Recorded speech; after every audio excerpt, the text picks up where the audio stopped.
안녕하십니까. 오늘은 임플란트 시술 전과 후에 꼭 지켜야 할 주의사항에 대해서 말씀을 드리겠습니다. 먼저 시술 전에 꼭 지켜야 할 사항 5가지. 제 1번은 지금까지 드시고 계시는 약이 있죠. 혈압약이라든가 아니면 당뇨약이라든가 아니면 고지혈증 약 다 있으실 겁니다. 그거는 반드시 복용을 하셔야 됩니다.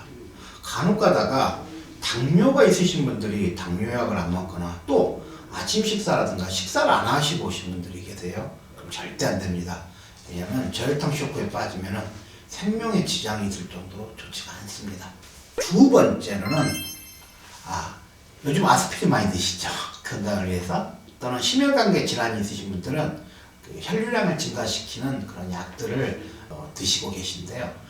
그 약은 반드시 시술 전에 반드시 끊어주셔야 됩니다. 근데 끊는 시간이라든가 기간들은 처방받는 의사 선생님하거나 또는 저희하고 시술 전에 상담을 통해서 말씀드린 기간은 반드시 끊어주셔야 됩니다.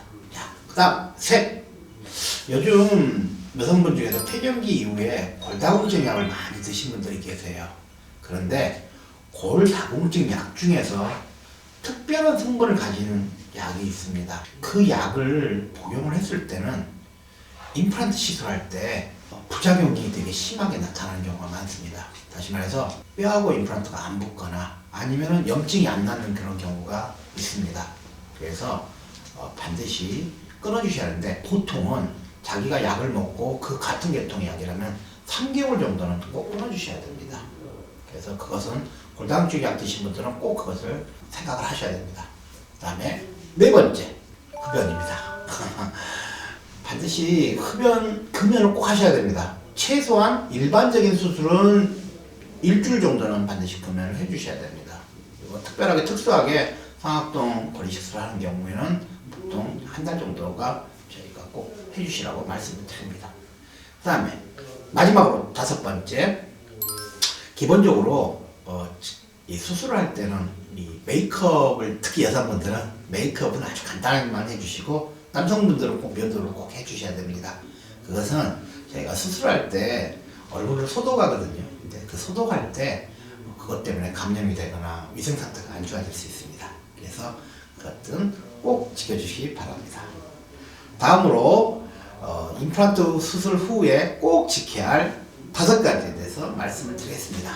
먼저 첫 번째, 반드시 냉찜질을 꼭 해주셔야 됩니다. 자, 냉찜질을 하는 이유를 한번 들어볼까요? 일단은 냉찜질 했을 때는 부종을 감소시킵니다. 다시 말해서 붓는 걸 감소시키고요. 그 다음에 또 두 번째로는 통증을 완화시킬 수 있습니다.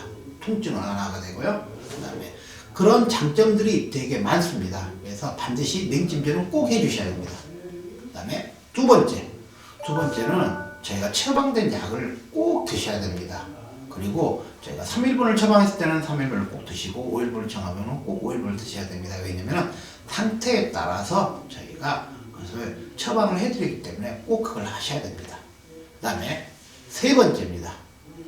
자, 수술 후에 꼭 식사는 가급적이면 약간 선선하고 그 다음에 찌꺼기들이 많이 없는 유동식을 저희가 죽이죠. 대부분 죽을 꼭 드시라고 권해드리고 싶습니다. 그리고 꼭 피할 음식은 매운 음식, 짠 음식, 그 다음에 찌꺼기가 많은 음식들은 입안 위생 상태에 많은 영향을 주므로 하기 때문에 가급적이면 그것은 지양을 해주십시오.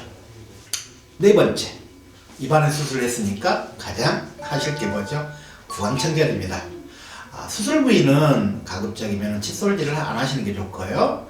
그 다음에 다른 쪽 부위들은 전부 칫솔질을 열심히 해주십시오. 괜찮습니다. 그리고 치약 쓰는 거 하셔도 됩니다. 가끔 어떤 분들은 치약 안 쓰시는 분 있는데 치약 써서 해주십시오. 그 다음에 5번째입니다. 상악동 골리식술 할 때는 특별하게 주의사항이 있습니다. 먼저 코를 푸시는 것은 정말 하시면 안 됩니다. 코를 푸시면은 수술 부위가 생각보다 터질 수도 있고 그 다음에 그걸로 인해서 코 쪽으로 출혈이 되는 경우도 있습니다. 그래서 반드시 그건 지켜주셔야 되고, 그리고 또 하나, 빨대로 빨아먹는 거 있죠. 그것도 하시면 안 됩니다. 왜냐면 빨대를 빨 때 음압이 생겨서 거기에 있는 게 마찬가지로 터지는 경우가 많습니다. 그래서 반드시 지켜야 할 사항을 그렇게 지켜주시고요. 자, 지금까지 제가 시술 전에 주의사항 5가지 그리고 시술 후에 꼭 지켜야 할 5가지에서 말씀드렸습니다. 감사합니다.